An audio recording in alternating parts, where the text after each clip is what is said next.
Welcome back, everyone, for another deep dive. This time, we're focusing on pediatric voice disorders. Always an important topic, and I'm ready to jump in. We've got a ton of research articles, medical textbooks, and even some therapy protocols, a real mix of stuff. Oh, and in both English and Spanish this time. That's right. I think our mission today is pretty clear. Yeah, we need to make sure people understand what causes voice disorders in kids, Yeah. how they're diagnosed, all that. And what makes treatment more likely to succeed. Which, by the way, I was shocked to learn how common these disorders actually are in kids. Oh, yeah. Yeah, I had no idea.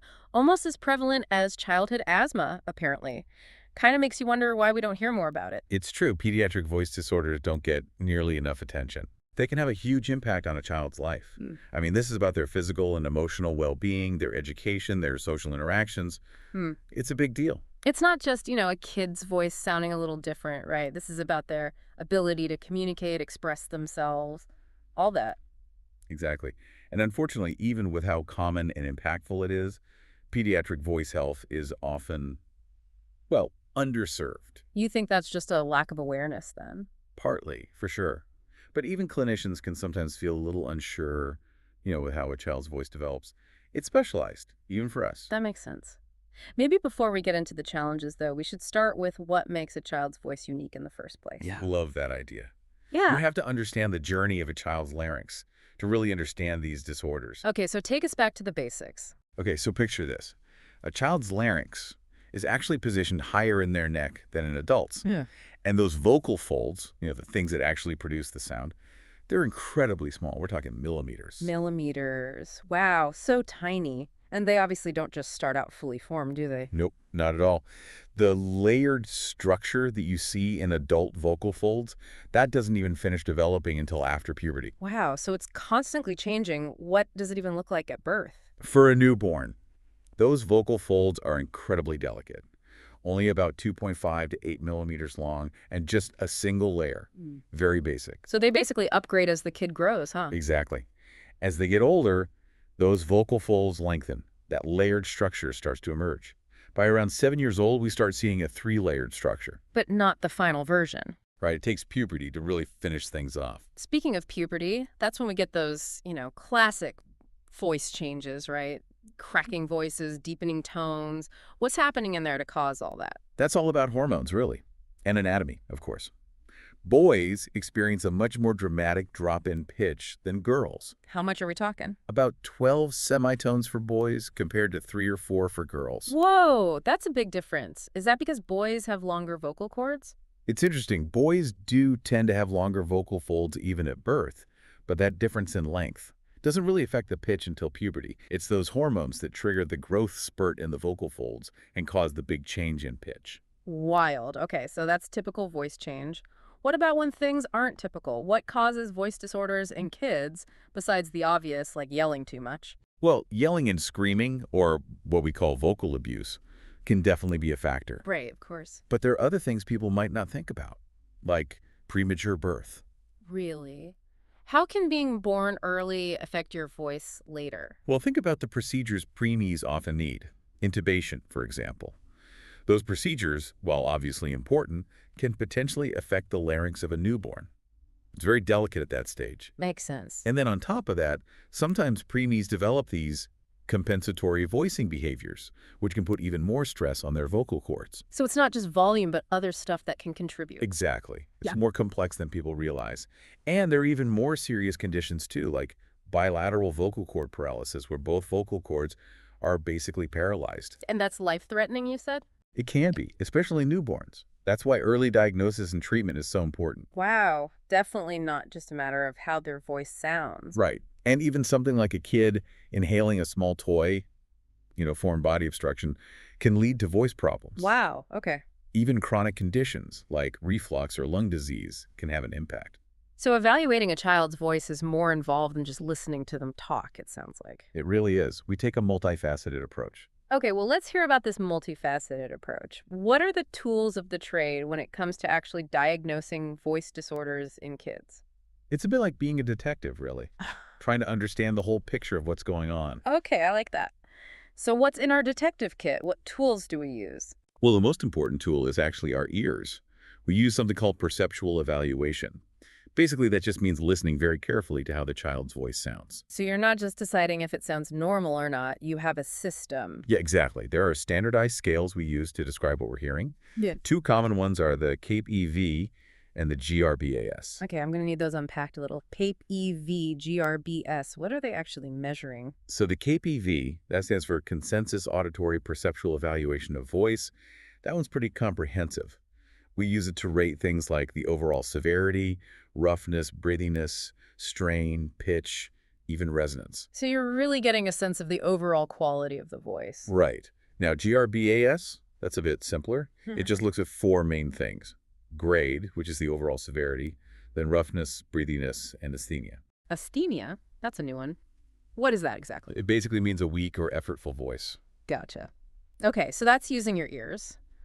What about actually seeing the vocal cords? Especially in kids, those things are so tiny. That's where visualization techniques come in. They let us get a look at what those vocal folds are actually doing. How do you even do that, though? We have special instruments for it. One common one is called flexible fiber optic laryngoscopy. It's basically a really thin, flexible scope, almost like a tiny camera on a wire, that we use to look at the vocal folds. And that goes through their nose. It does, yeah. We use a numbing medication to make it more comfortable. I bet. Still, though. It's really valuable, though. It lets us see the vocal folds while they're actually moving during speech and singing. Oh, wow. So you can see them vibrating and everything. Yeah, exactly. And if a child's really young or can't tolerate the flexible scope, we can use a rigid scope through the mouth instead. That's called rigid laryngoscopy. So there are options depending on the kid. Right. And there's another cool technique called stroboscopy. Stroboscopy. What's that one do? That one uses a flashing light that's synchronized to the vocal fold vibrations. So it basically creates a slow motion effect. Whoa, that's high tech. Yeah, it helps us see tiny details in how the vocal folds are moving that you wouldn't catch otherwise. So that's the ears and the high-tech cameras. Anything else you use to understand what's going on with a kid's voice? We also use acoustic and aerodynamic assessments. Those give us more objective information about how the voice is working. Okay, break those down for me. What do those fancy terms actually mean? So acoustic assessment, that's analyzing the sound waves of the voice. We use software that can measure things like pitch, loudness, jitter, shimmer. Those are basically variations in the sound that can tell us something's off. Like a voice print, but for your voice. Exactly. And then aerodynamic assessments, those measure the airflow and pressure when someone's breathing and speaking. That helps us figure out how well their breath is supporting their voice. So you're really building this whole profile of their voice with all these different measurements. We are. And of course, we don't forget about the child themselves. We factor in their overall health, medical history, that kind of thing. Right, of course, because this is about their whole life, not just how their voice sounds. Exactly. And we might even use something like the Pediatric Voice Handicap Index, the PVHI. Okay, what is that, a questionnaire or something? Yeah, it's designed to help us understand how a voice disorder affects a child's day-to-day life. So how they're feeling about it all, how it's limiting them? All of that. It's really valuable information. Okay, so let's say you've done all this detective work, you've figured out what's going on. What's next? How do you actually treat a voice disorder in a kid? Well, treatment really depends on the specific disorder and how severe it is. But a lot of times we'll start with something called behavioral voice therapy. Behavioral voice therapy. What's that? Sounds intense. It's really about retraining the voice, kind of like physical therapy after an injury. We try to teach kids healthier ways of using their voice. So lots of vocal exercises. That's part of it. But we're also looking at any vocal behaviors that might be hurting their voice. Like always clearing their throat or talking in an unnatural pitch. Oh, right. Yeah, those habits that can sneak up on you. Exactly. And those exercises we talked about, those were meant to improve breathing, reduce muscle tension, that kind of thing. It sounds like it's both physical and behavioral then. It really is. We look at the whole picture. So about those exercises, though, can you give me some examples? What are these kids actually doing in therapy? Of course. So one technique we use often is called resonant voice therapy. Resonant voice therapy. Sounds fancy. What is that? It is fancy sounding, right? But it's really about finding this sweet spot for the voice where it's working efficiently with less effort. So the voice doesn't sound as strained or forced? Exactly. It should feel effortless, Mm-hmm. balanced, clear. And we can achieve that through a lot of different exercises. Breathing, how you start a sound, that kind of thing. It's almost like, I don't know, finding that perfect singing voice, but for regular talking. That's actually a great way to put it, and there are a bunch of exercises we use. One is humming. Humming. Seriously. Well, not just any humming. It's about humming in a way that creates a gentle vibration, but you feel it in your face and chest, not your throat. Okay, that does sound different. It helps relax the vocal cords. And you mentioned breathing earlier. That's a huge part of it, too. Right, because you can't have good voice without good breath support. Exactly. We often teach kids diaphragmatic breathing. So breathing from your belly, not your chest. You got it. Like yoga breathing. That gives a good, stable foundation for the voice.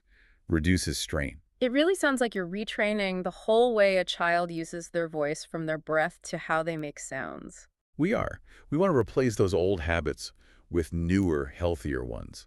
And resonant voice therapy is a big part of that. We have other techniques too, though, like there's something called semi-occluded vocal tract exercises. Semi-occluded what now? Okay, I'm going to need a translation on that one. It's a mouthful, Yep. right? Basically, it just means narrowing the vocal tract a bit. You can do it by making sounds with your lips gently closed or even talking through a straw. Oh, okay, so adding some resistance. Yes, exactly. Oh, And that resistance actually helps regulate the airflow, kind of protects the vocal folds from hitting too hard when you're making a sound. interesting. It's giving those vocal folds a break. So what about those vocal function exercises you mentioned earlier? Is that like boot camp for vocal cords? Huh, you could say that. Think of it as strength training, agility training, all for your voice. So what are we talking about then? Running laps with your vocal cords? Not quite. One thing we might do is have the child sustain a vowel sound, like Yeah. holding it for as long as they can comfortably. Oh, we used to do that in choir. There you go. It's all about building stamina. And then there are gliding exercises too. That's where the child slides their voice up and down in pitch like a siren. Okay, that does sound more fun than running laps. Do you think these exercises could help all kids, even if they don't have a voice disorder? Absolutely. They can be great for anyone who uses their voice a lot, like teachers, singers, even podcast hosts. It's all about keeping your voice healthy. Great advice. Okay, so we've talked about diagnosing and treating these voice disorders, but what about the kids themselves? What affects how well they respond to therapy? That's a great question, and it's something we really focus on. One big thing is adherence. Basically, how well the child sticks with the program. Right, like actually doing the exercises and all that. But with kids, that can be tough. How do you keep them motivated and engaged? Especially with something like voice therapy, that doesn't seem very exciting to a kid. That's where we get to be creative. Yeah. It can't just be about giving them a list of exercises and saying, go do it. We try to make it fun. Okay, so fun is important. How do you actually do that? We have a few tricks up our sleeves. Video games are a big one, actually. No way. That's amazing. Are these like special games designed for voice therapy? They are. And they're super engaging. Like a kid might have to control their breathing to move a character through a maze. Mm. Or they could earn points for making different sounds correctly, that kind of thing. That's so cool. What else works well, besides the really high-tech stuff? Sometimes the simpler, the better, honestly. Visual aids are huge, especially with younger kids. Yeah. Like instead of just telling them to breathe from your diaphragm, Yeah. which means nothing to a 5-year-old, Right. we can use bubbles or those pinwheel toys. You blow on them and they spin. That kind of thing really clicks for them. Makes it more concrete. Yes. And we can also try to work the practice into things they're already doing, singing songs, reading stories. It doesn't have to be as structured. It becomes a normal part of their life, not just therapy time. Exactly. And that makes it easier for parents and teachers to get involved, too. Right, because they're a big part of this too, aren't they? 100%. Parents are our partners. They can encourage practice at home, help the child stay on track. And teachers can create a really supportive classroom environment, too. What kind of things can teachers do? A lot, actually. Minimizing noise in the classroom is a big one. And making sure kids have a chance to rest their voices throughout the day. Encouraging them to use those visual aids we talked about, too. It all makes a difference. It's really about everyone working together then. Parents, teachers, therapists. Yes, exactly. But it's not just the external stuff. The child's own motivation, how confident they feel, that all plays a role too. That makes sense. But how do you get a kid excited about doing voice therapy? It's not exactly the most thrilling thing. True. We try to find ways to make it relevant for them, setting small goals, using a reward system, whatever works. And honestly, a lot of it is just about building that relationship with the child. So they trust you, they feel comfortable. Exactly. When a child feels good about themselves and believes they can improve, they're much more likely to stick with it. And that's what matters in the end. I love that. Okay, so we've covered a lot today. What are the big takeaways you want people to remember? I think the biggest one is just how important early intervention is. If you're concerned about a child's voice, don't wait. Talk to a speech-language pathologist. Great advice. Catching these things early can make such a difference. It really can. Yeah. And beyond that, just remember that every child is different. Every voice is different. There's no one-size-fits-all approach. So true. Well, I think that's a perfect note to end on. This has been an incredible deep dive into the world of pediatric voice disorders. Really fascinating stuff. Thank you so much for sharing your expertise with us. My pleasure. Always happy to talk about this stuff. And to everyone listening, thank you for joining us for another deep dive. We'll be back soon with more insights into the world of speech and language. Until then, take care of those voices.